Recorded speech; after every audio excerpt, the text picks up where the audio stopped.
and welcome to the Punchline. I'm your comic strip critic. I made my opinion about zombie strips very, very clear in the past. But just in case you're new around here, let me sum it up for you. I've hated every single zombie strip I've ever read.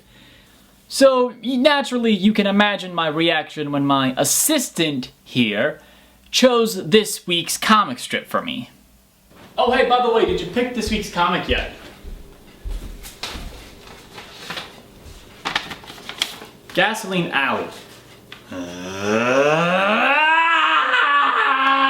Why do you do this to me? I hate you. Okay, so Gasoline Alley.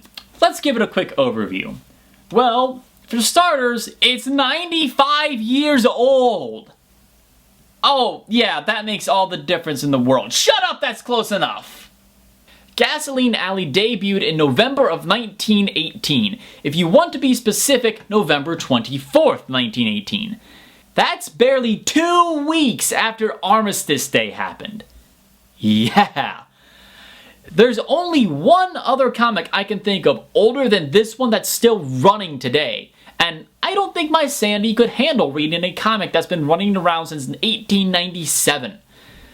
Frank King was the original creator of the strip in 1918, and he ran it until 1959, when his assistant Dick Moores took over. Moore's trip down the alley lasted until his death in 1986, and Jim Scancarelli has been in charge since then. So, yeah, major zombie strip territory.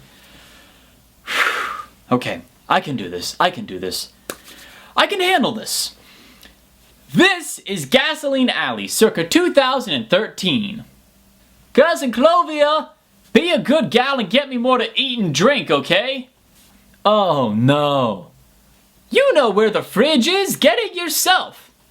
What, and miss the most crucial part of the game? Oh no.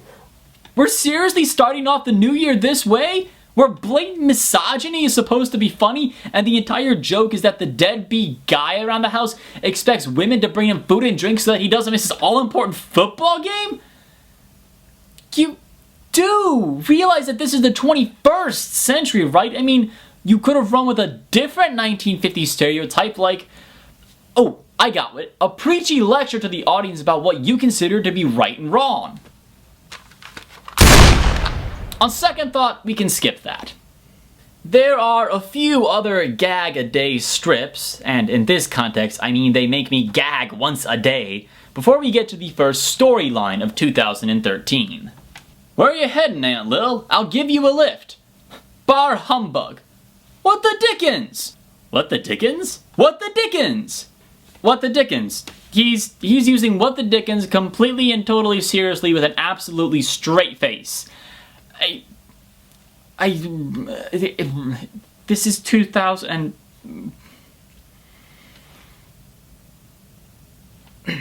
Okay.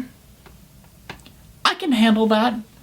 It's dreadfully, woefully out of date for 2013, but that's not a big deal. No pressure. Okay, maybe a little pressure. What the dickens? You don't have to get huffy about it. Oh, no. Bar Humbug is a bar where I can get in a card game and fleece some unsuspecting sheep. Bar Humbug is so terrible of a pun that it actually hurts. No, I'm being serious. It actually, like, physically hurts. The pun jumped off the page and clubbed me in the face before running away. It was that bad. And this is coming from a guy who likes the puns and pearls before swine. So Aunt Lil and Chubby, yeah, the guy's name actually is Chubby, head off to Bar Humbug. On their way to the bar, this happens. Uh-oh, sounds like engine trouble. Engine trouble nothing, it's the police. I told you to slow down. Engine sounds. A police siren. Do you ever confuse one for the other? How? How? Do you have rotten pumpkin slop for brains? Did you gargle sulfuric acid after brushing your teeth? Death test lab rats wouldn't make that kind of mistake. How can you possibly be that stupid? And then we find out that neither of them has a valid driver's license. I can't handle the stupid. 1 minute, please, thank you.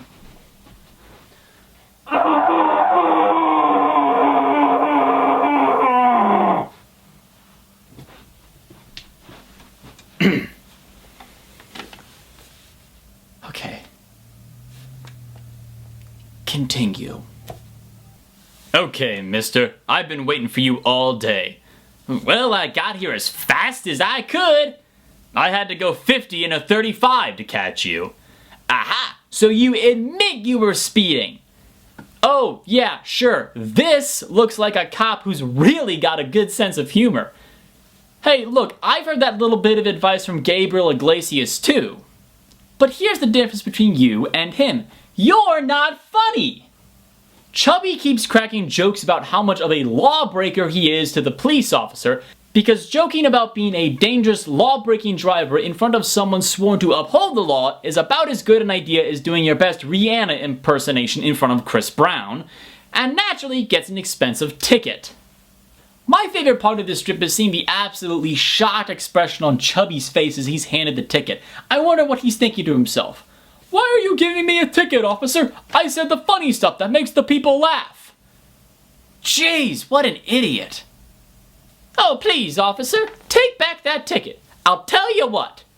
Ma'am, please don't. If you start hiking up your skirt and showing me your 90-year-old leg, my sandy will shatter into a million tiny screaming pieces.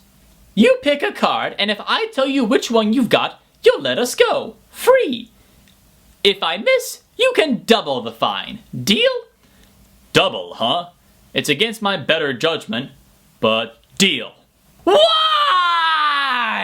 Why would the uptight by-the-book policeman accept a completely illegal offer from a woman who had absolutely nothing to do with the ticket he just handed out? What are the residents of Gasoline Alley huffing to become so hopelessly, amazingly brain dead?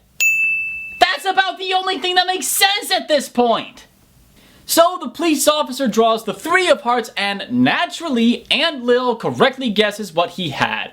So the officer lets her go, while Chubby can't resist making yet one last "I willingly break the law" joke as he speeds away. I would have loved to watch Aunt Lil guess the wrong card. The Jack of Clubs. Wrong, off to jail with you. What? But we can't have that happen, or else our lovable, bumbling protagonists would be out of the story. Oh, sorry, I was just blissfully imagining the thought of those two rotting away in a jail cell. Especially since Aunt Lil just lied to the police! Yeah, the whole deck was the 3 of hearts. Aunt Lil just scammed the police. The hero of our story lied to the police to keep her bumbling idiotic friend from getting a ticket. These are the people that we're supposed to identify with and root for. They're criminals! And that's where things end. Or rather, that's where things transition over to a new storyline which involves a dead relative who we never met and her will to her obscure relative and all the crazy shenanigans that result from that happening. But really, who cares? Who wants to subject themselves to any more of this insanity? I admit that the artwork is stylized and detailed enough to actually be pretty good, but that just doesn't make up for the absolute stupidity and unlikability of all the main characters. Gasoline Alley in 2013 started off with blatant sexism and somehow got worse from there. The whole thing just feels massively dated, and it's something that only gets worse when we get to our next story. The strip started in 1918, stayed current until about the 1950s, and apparently started going backwards from there.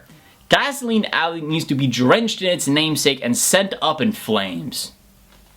So that's another zombie strip that completely failed to impress me. Will I ever find one that doesn't reduce me to absolute gibbering madness? Madness. No. I told you to stay out. Sparta!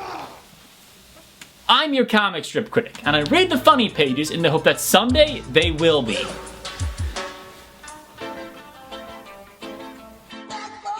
What you want, what you want.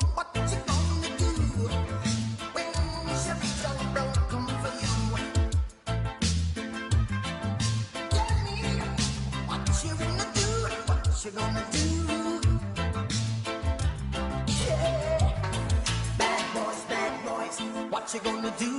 What you gonna do when they come for you?